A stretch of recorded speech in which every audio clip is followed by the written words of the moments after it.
Were you pleased with the offense's ability to stretch the field against Ohio State compared to recent weeks? Sometimes I can't hear that his question. I'm sorry. Just were you pleased with how the offense was able to stretch the field compared to recent weeks? Yeah, that was part of our plan going into it, was to be able to put the ball down the field. When you go back to last year, we were able to do that, and we had different receivers out there in this game.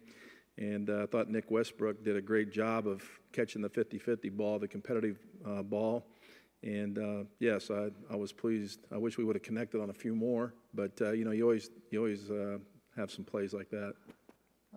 How much did it help? I mean, right in the first drive, Hendershot had a nice block and Stevie breaks a run. Mm-hmm. And Stevie had a nice first half running the ball. How much did that help? Well, that was an explosive play, and whenever you get explosive plays in the run game, that's always important. But that was a very well-blocked play, and as you mentioned, Peyton Hendershot did a great job of cutting off their defensive end, and not only cutting him off, but he did a good job of finishing that block off and created a great seam there, and then, Stevie had a nice run out of it. We had, you look at stats, and that's why I don't get carried away with them too much, but you look at stats, you say, well, we really didn't run the ball, but when there was, everybody hears about the RPOs. We really threw some RPOs on some five-step slant stuff quite a bit. But when we call those, we have runs called with them. And, maybe to the naked eye, you don't see how maybe the run was blocked. But we were blocking them pretty good, especially in the first half in the run game. Even though we weren't handing the ball off, we still had some nice creases there if we did hand it off. But we were throwing the RPO. I guess talking about that verticality, I know every week is going to be a little bit of taking what a defense gives you and trying to just sort of exploit wherever the opportunities are. But do you want that to be something that down the road is just more of a feature, the ability to maybe threaten teams down the field like that? Yeah, I mean, you go back to the Rutgers game, and everybody thought we weren't trying to push the ball down the field. We were, and here's what, again, some people don't understand. In our passing game and about everybody's passing game, when you call vertical routes, that doesn't mean they're going to continue to run a go route.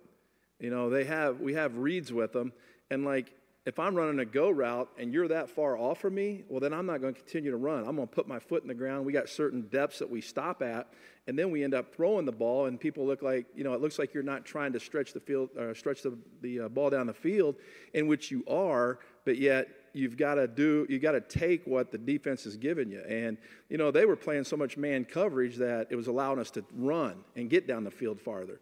Whereas, Rutgers was playing more zone coverage and playing deeper, so we weren't able to get by them as much, but we were having to sit down with some of those same throws that we were making, against Ohio State.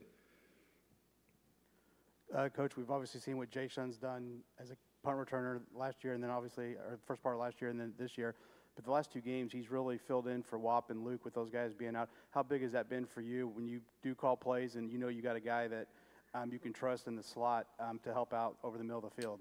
Well, I think in any offense, that slot position is critical because of all the things that you do with it, some of the option routes you have with them and things like that. And as you mentioned, he's come in and just done a great job of, giving us great performance in that slot position. And it's been critical to us because of those two guys being down, what he's been able to do.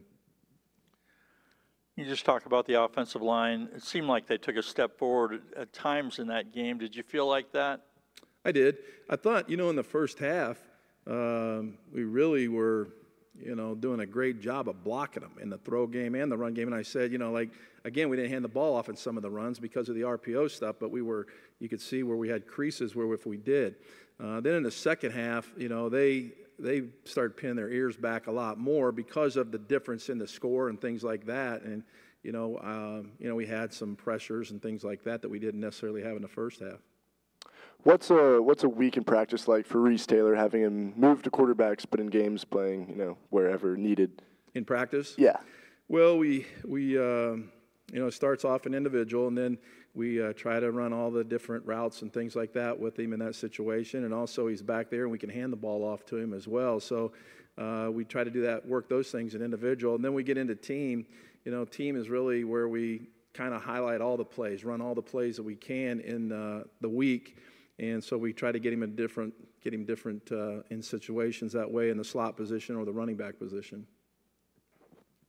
You talked about it a little bit earlier on that block, but how have you seen Peyton Hendershot grow kind of into that tight end position this season? Yeah, I think these last 3 weeks he's been playing exceptional.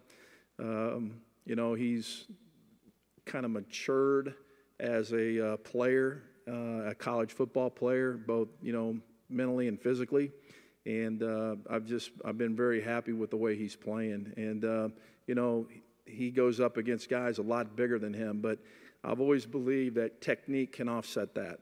And he's really been buying into his technique and what he's been doing that way, and I'm proud of what he's doing. During fall camp, I think it was Westbrook said they gave Peyton the nickname 24/7 because he was always open. Does he have a knack for that, just getting open? I don't know if he's 24/7, but, I'm sure he appreciates that nickname. But, he's really worked at that too. I mean, sometimes against man coverage, you may have a safety on you. And so, it's, sometimes defenses look at that as a mismatch for them. We look at it as it should be a mismatch for us, if we've got the right tight ends. And he's been doing a great job of working his technique. He's really improved his route running technique and stuff like that. So, again, I'm proud of the way he's developing right now. Just to stay on him for a second, first time I saw him play anything was basketball for Tri-West, a good athlete. Yeah. That behind-the-back catch, how good a catch was that in your experience with tight ends over the years?